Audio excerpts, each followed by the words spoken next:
सुभान अल्लाह। जब सरे महशर मिलेंगे, अलग से नाक के नंबर मिलेंगे।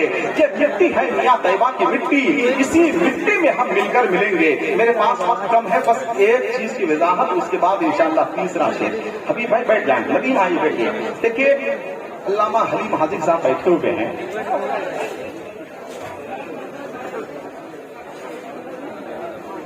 ये मिट्टी है मियां तैयबा की मिट्टी, इसी मिट्टी में हम मिलकर मिलेंगे, इसी मिट्टी में हम मिलकर मिलेंगे। मियां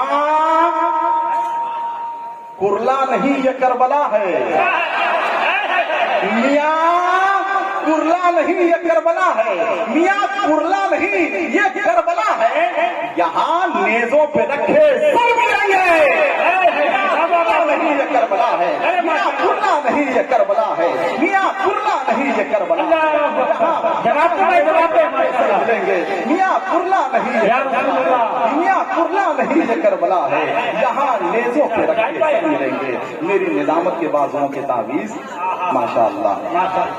मियां कुरला नहीं ये करबला है, यहाँ नेजों पे रखे सब मिलेंगे। आज लोगों ने सखावत की मुट्ठी ऐसे खोल के रखी है जैसे इबादत गाहों के दरवाजे खुले होते हैं, जैसे साफ मौसम में आसमान खुला रहता है, जैसे छोटे छोटे बच्चों के होंठ खुले रहते हैं, जैसे रमजान शरीफ में वजूखाने खुले रहते हैं, जैसे सर्दियों में स्कूल खुले रहते हैं, जैसे दीवानों के गरीबान खुले रहते हैं, जैसे छतों पे कबूतर खुले रहते हैं।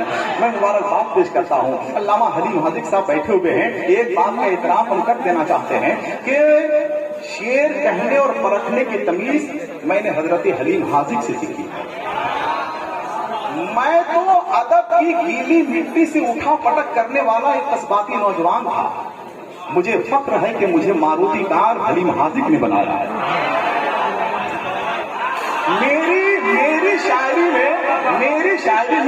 मेरी शायरी में हलीम हाजिक का लहजा बोलता है, मेरी गुफ्तगू में हलीम हाजिक का हुनर बोलता है, मेरी शख्सियत से हलीम हाजिक के बख्शे हुए मुश्क की खुशबू आती है।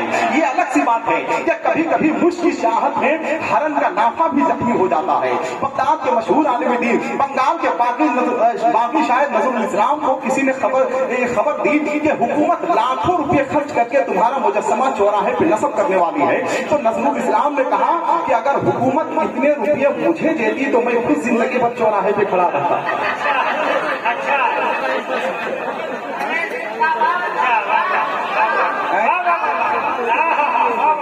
हुकूमत अगर इतने रुपये मुझे देती तो मैं खुद जिंदगी भर चौराहे पे खड़ा रहता। मेरे भाई एक जमाना था कि शायर का कलाम सीना बसीना हजारों मील का सफर तय कर लेता था।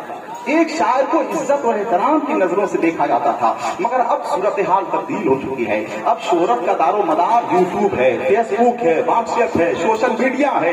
एक जमाना था कि शायरी को किसी ब्यूटी पार्लर या सोशल मीडिया पे जाने की जरूरत नहीं पड़ती थी, है कि नहीं? मगर अब सब यहाँ एक दूसरे से मेल करने लगे हैं और उर्दू को ब्लैकमेल करने लगे हैं।